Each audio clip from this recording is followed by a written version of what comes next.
Hello everyone. Welcome to my video today. In today's video, I will guide everyone in seeding videos, commenting on TikTok videos using MKT Tik Pro software.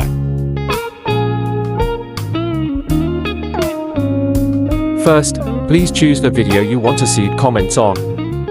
Get the link of that video in the search bar, copy the entire path.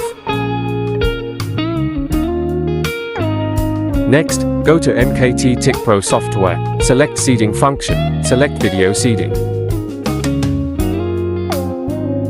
Paste the copied video link into the video seeding link input section.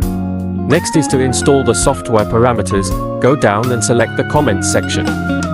Choose the automatic comment function using AI.